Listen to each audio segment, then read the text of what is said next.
Welcome class. आज हम लोग क्लास 12th में पांडास सीरीज़ जो कि हम कवर कर रहे थे उसमें आज हम लोग एट्रीब्यूट देखने वाले हैं। पांडास सीरीज़ क्या होता है और डाटा फ्रेम क्या होता है ये हमने पढ़ लिया, और सीरीज़ को कैसे क्रिएट करते हैं वो भी हमने पिछली वीडियो में पढ़ लिया।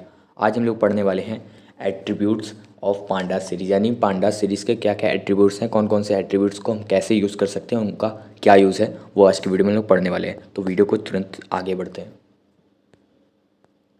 सबसे पहले आता है हमारे पास साइज़, S1 डॉट साइज़। हम यहाँ पे मान के चल रहे हैं हमारे पास एक डिफ़ॉल्ट सीरीज़ है जिसका नाम है S1।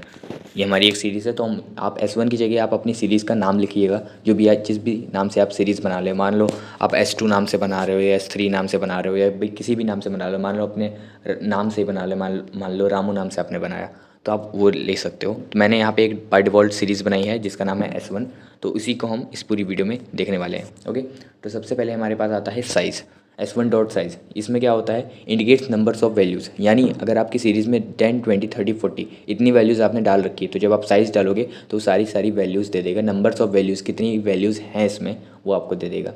उसके बाद अब हमारे नेक्स्ट आता है एंडिम्स, यानी नंबर ऑफ डायमेंशंस। एंडिम का फुल फॉर्म होता है नंबर ऑफ डायमेंशन, बट आपको S1 डॉट डॉट हमेशा कभी भी मत भूलना। आप लोग ये वाला प्रोग्राम ध्यान से देख लो एक बार। S1 डॉट यानी आपकी सीरीज़ का नाम, डॉट और उसके आगे एट्रीब्यूट्स। एट्रीब्यूट्स काफ़ी सारे हैं बट एग्जाम में कुछ 5-6 ही पूछे जाएंगे, ज़्यादा इससे नहीं पूछे जाएंगे।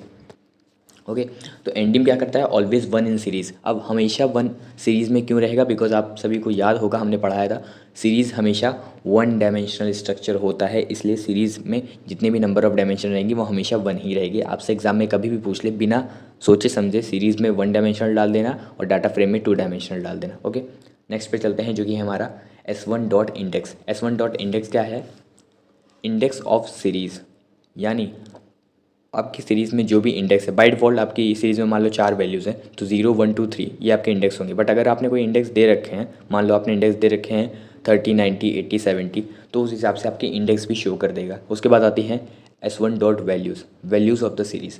वैल्यूज़ ऑफ द सीरीज़ क्या है, यानी जितनी भी वैल्यूज़ आपने सीरीज़ में भरी हैं वो आपको बता देगा कौन कौन सी वैल्यूज़ हैं, वो आपको S1 डॉट वैल्यूज़ एट्रीब्यूट से पता चल जाएगा। नेक्स्ट हमारा एट्रीब्यूट जो है वो S1 dot D type. D type क्या है, showing that data type. Data type जैसे एग्जांपल काफ़ी सारे आपने प्रोग्राम देखे होंगे, आपने रन भी करे होंगे अपने कंप्यूटर, फ़ोन या किसी भी लैपटॉप वैपटॉप में, तो वहाँ पे नीचे एक बार लिख के आता है, मैं लिख के भी दिखा दे रहा हूँ। ऐसे आपका मान लीजिए ये आपके इंडेक्सेस आई, ये आपकी वैल्यूज़ आई, तो यहाँ पे आपका लिख के आता होगा ऐसे स्मॉल में डी टाइप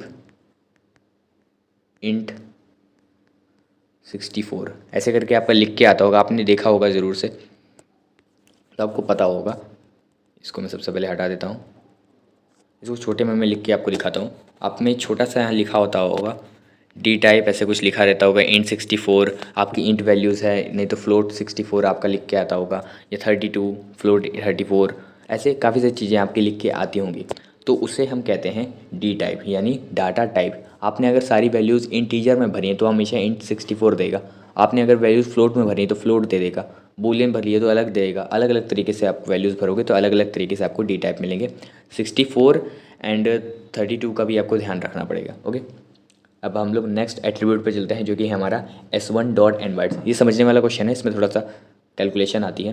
कई बार आपको पूछ लिया जाता है कितने आपकी बाइट्स हैं, नंबर ऑफ बाइट्स आपकी सीरीज़ में कितनी है। इसका मतलब क्या है, shows how many bytes does the values have. आपने मान लो 10 वैल्यू डाली है, तो वो 10 वैल्यू कितनी बाइट्स कवर कर रहा है उस सीरीज़ में, एक वैल्यू कितनी कवर कर रही है और 10 कितनी कवर कर रही है, उस पर अगर आपको वर्क करना है या उसको जानना है तो आप लोग यूज़ करोगे S1 डॉट एन बाइट्स, जिसमें नंबर्स ऑफ वैल्यूज़ आपका ये फार्मूला लिखा है, ये फार्मूला ध्यान से देखना।